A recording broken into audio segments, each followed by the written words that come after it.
بسم اللہ الرحمن الرحیم۔ السلام علیکم معزز ناظرین۔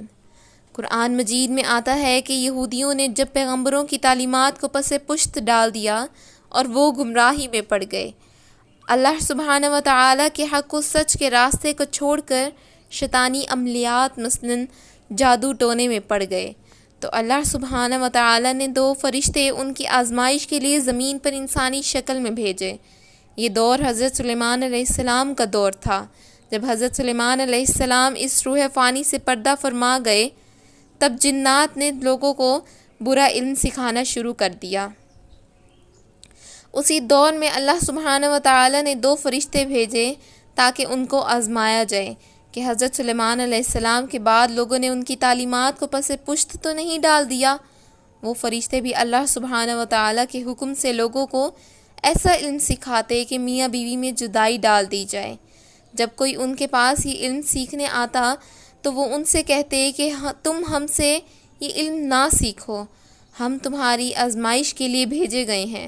مگر وہ لوگ علم سیکھنے کا اصرار کرتے اور ان سے علم سیکھ کر لوگوں کو گمراہ کرتے، میاں بیوی میں جدائیاں ڈلواتے، رشتہ داریاں توڑتے، حالانکہ وہ ان کو آگاہ بھی کرتے کہ ہم تمہاری آزمائش کے لیے بھیجے گئے ہیں، لہٰذا تم کفر نہ کرو، لوگوں میں فساد برپا مت کرو اور جادو کے راستے پر مت چلو۔ قرآن میں آتا ہے کہ وہ کسی کو نقصان نہیں پہنچا سکتا وہ علم جب تک اللہ سبحانہ و تعالی نہ چاہیں، اور وہ ایسا علم سیکھتے جو ان کو نقصان ہی پہنچاتا، نفع نہیں دیتا تھا۔ بے شک انہیں علم تھا وہ اس چیز کے خریدار ہیں جن کا آخرت میں انہیں کچھ نہیں ملنا۔ کیا ہی برا سودا انہوں نے خریدا اپنی جانیں بیچ کر، کاش وہ جان لیتے، لہٰذا انہوں نے اپنی دنیا و آخرت دونوں ہی برباد کر دیں۔ لہٰذا قرآن مجید میں جو مذکور واقع ہیں وہ صرف اتنا ہے، پھر آگے تفسیروں میں ان کی تفصیلات موجود ہیں، مگر کچھ تفسیر کے تفصیل میں غلط اقوال بھی موجود ہیں۔ مثلاً انہوں نے شراب پی، بدکاری کی اور بت کو سجدہ کیا وغیرہ۔